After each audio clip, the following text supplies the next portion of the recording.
Hello everybody, welcome to another video and to a new mini-series. Over the next few episodes, I'm going to be walking you through how to build or restore your axe. Now, the axe is a very versatile tool. It can be used for cleaning up your backyard. It can be used for getting wood for your stove. Or if you're Abraham Lincoln, it can be good for killing vampires. Now, to make your axe an efficient tool instead of just a dull rock on the end of a stick, it's going to take a little bit of effort, but it is totally worth your time.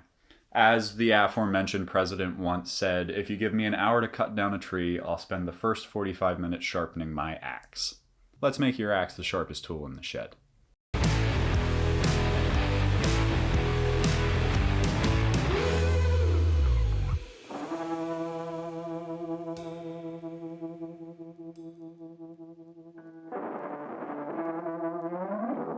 Now, before we get started sharpening, we need to go over some basics. There are a whole lot of kinds of axes out there, from splitting axes, splitting mauls, felling axes, or even just small forestry axes. Some of these axes are very specialty and designed for one specific thing, where others are very versatile and can be used for a variety of different projects. For this series, I'm going to be using a boy's axe that looks like this. So while your axe might look a little bit different, a lot of the things that I'm going to talk about are going to be very transferable. There are two main parts of an axe. The head, which is the metal piece that does the cutting, and the handle, or the haft as it's also known. Within the head there are various planes. There's the toe, the bit or the blade, the beard, the heel, the cheek, the pole or butt, and the eye.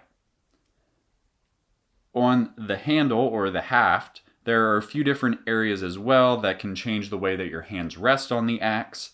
And these areas are the shoulder, the belly, the throat, the grip, and the knob. So this is where your hands are going to rest when you are wielding the axe. And if you didn't know, hands are also really good for clicking the like button to let me know that you are liking what you're hearing. There are two main categories that axes are normally broken into, and that is single bit or double bit axes. And so as we talked about in the anatomy of an axe, the bit is the cutting surface. So a single bit axe has a single cutting surface, where a double bit axe looks like this and has two cutting surfaces. In a double bit axe, one of the cutting surfaces is usually sharper and is designed for felling or splitting, whereas the other side is sharpened at a steeper angle to make it a little bit more blunt and is designed for limbing or bucking. This duller blade is really going to help break through any of those heavier or harder sections of the wood. A single bit axe has this more S-shaped handle. A traditional 2-bit axe is going to have a very straight handle, which allows you to use both heads of the axe equally. Ultimately, what it's going to come down to is what you're going to use this axe for. If you are looking for a more versatile axe, you may go with a double bit or a slimmer profile single bit, such as the boy's axe that I'm going to be using. Where if you are looking for something that is strictly for splitting, you might go with a wider axe head or even a maul. Now, how should you go about obtaining this axe? Well, if you're lucky, maybe you have an older relative that has a lot of hand tools that they're just not using anymore, and they have an axe that they'd be willing to give you. If you're not so lucky, you might have to find it by some other sources.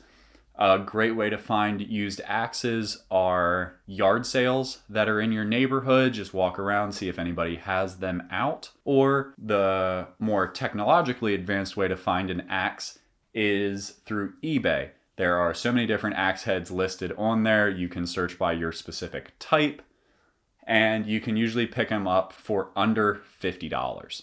Your other option is to buy a brand new axe, in which case maybe the sharpening part of this series is going to be beneficial to you, but the rehandling part of it is not going to be needed for hopefully a few years.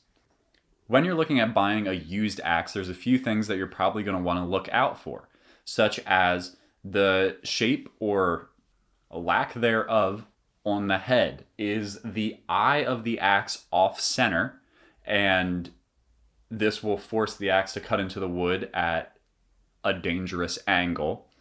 Are there cracks in the head of the axe that are going to make this completely unusable and really just a wall piece? Is the pole of the axe severely deformed from years of being used as either a wedge or a hammer, just pounding stakes in?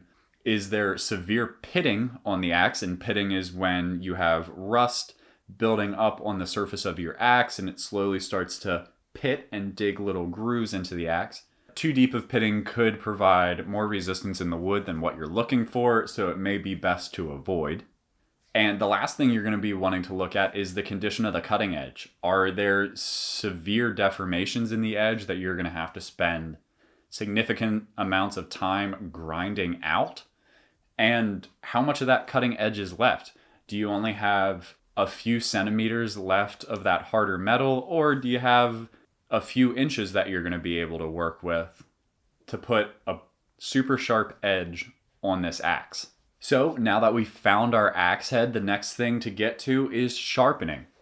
In the next episode of this series, we are going to be spending time sharpening and sanding our axe head to get it nice and smooth and able to cut through wood like a hot knife through butter. If you haven't already, make sure that you hit the subscribe button to stay up to date on all the videos as they're coming out, as well as hitting the notification bell next to it so that way you're notified every time a new video comes out.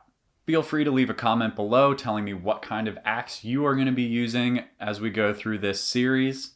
And as always, thank you so much for watching this video, and we'll see you in the next one.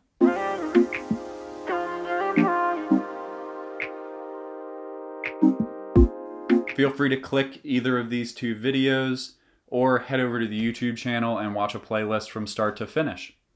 Thanks for watching.